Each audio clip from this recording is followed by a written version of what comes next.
Bismillahirrahmanirrahim. Assalamualaikum warahmatullahi wabarakatuh. Kawan-kawan, ya ini pembahasan tentang sidang perselisihan hasil pemilu presiden dan wakil presiden ini masih hangat dibicarakan. Apalagi memang sidangnya belum selesai. Pada hari ini ada agenda sidang yaitu mendengarkan tanggapan dari termohon dan pihak terkait ya. Untuk yang sudah disidangkan tadi adalah untuk termohon KPU dan pihak terkait dari paslon 02. Sedangkan selanjutnya itu nanti 19.30 ya, karena sidang diskors itu adalah pihak terkait yaitu Bawaslu. Nah ini kawan-kawan semua ini memperkuat pernyataan dari Pak Oto Hasibuan bahwa gugatan dari 01 dan 03 itu salah kamar. Itu ada Profesor Dr. Andi Asrun ya, ini guru besar hukum dari Universitas Pakuan. Nah ini mengatakan bahwa memang benar apa yang disampaikan bahwa gugatan ini salah kamar itu benar, karena kalau menyangkut keabsahan Gibran Raka Buming Raka sebagai calon wakil presiden itu seharusnya sudah mereka tolak sejak awal. Mereka bisa menggugat itu lewat Pengadilan Tata Usaha Negara tentang keputusan KPU yang meloloskan Gibran. Ya. Kemudian mereka juga tidak pernah menolak ketika pengambilan nomor, tidak menolak untuk berdebat. Nah, kemudian kalau yang terkait dengan proses-proses pelanggaran selama proses pemilu itu ranahnya ada di Bawaslu.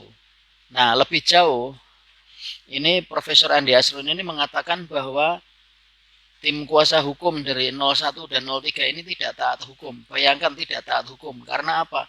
Karena untuk beracara di Mahkamah Konstitusi tentang perselisihan hasil pemilu itu sudah diatur, ada hukum acaranya, dan apa-apa yang bisa dibawa ke MK itu juga sudah diatur di Undang-Undang Pemilu. Tetapi mereka memaksa supaya MK mengadili di luar Undang-Undang Pemilu dan juga di luar peraturan MK sendiri. Ini kan lucu, padahal seperti dikatakan Profesor Andi Asrun, mereka itu kan memiliki ahli-ahli hukum yang hebat ya. Kenapa bisa seperti itu?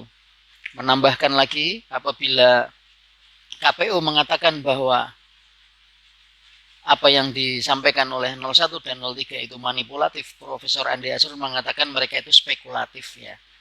Kalau 02 jelas mengatakan mereka itu asumtif, karena penuh asumsi dan hanya berisi narasi-narasi. Nah, ayo kawan-kawan kita ikuti pernyataan dari Profesor Andi Asrun ya. Ini ada di TV One. Silahkan kawan-kawan untuk subscribe kanal TV One ya, apabila ingin mendapatkan berita-berita paling update.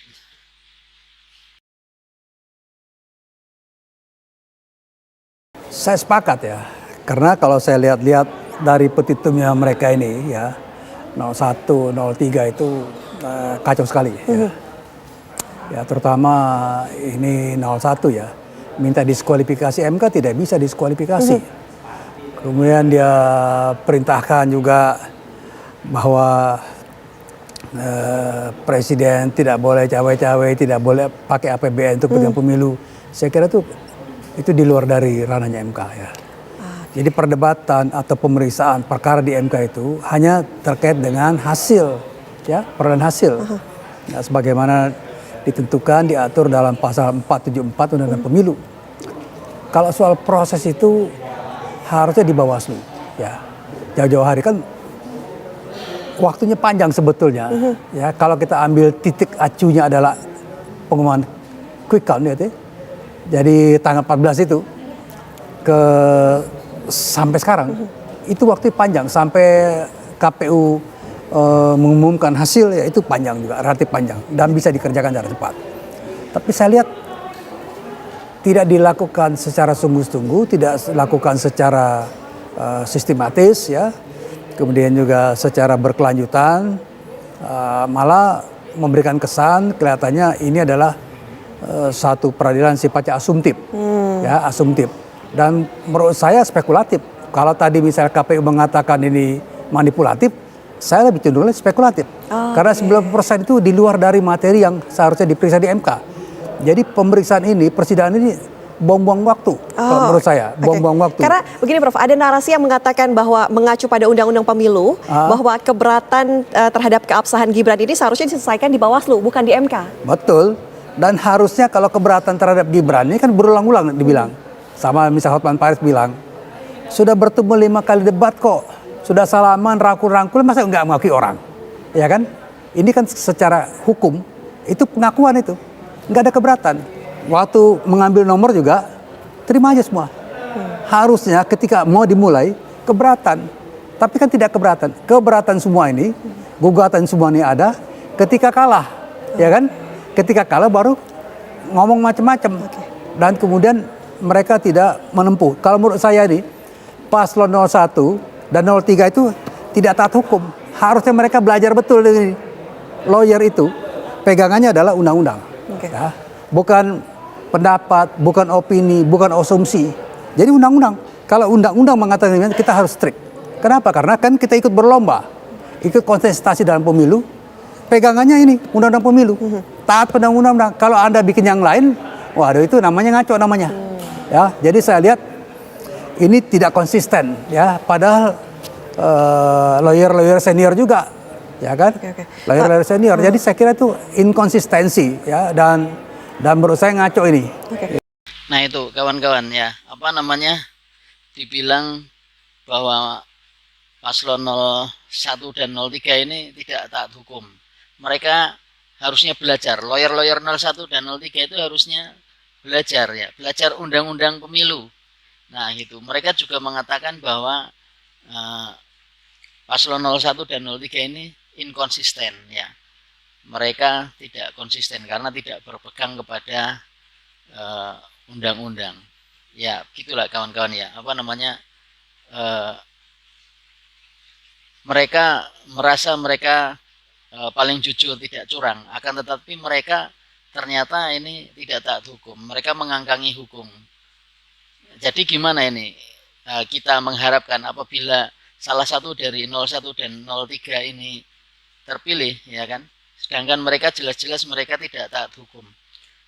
Ya.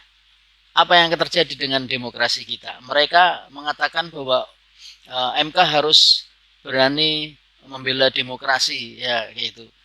Tetapi salah satu pilar demokrasi yaitu hukum tidak mereka taati. Alhamdulillah paslon 02 menang Pilpres dan ini hanya sebuah riak kecil, penghalang kecil saja ini. Tetap saya yakin bahwa setelah sidang MK ini Presiden terpilih Prabowo Subianto dan Wakil Presiden terpilih Gibran Rakabuming Raka itu akan dilantik pada 20 Oktober 2024 nanti. Wassalamualaikum warahmatullahi wabarakatuh.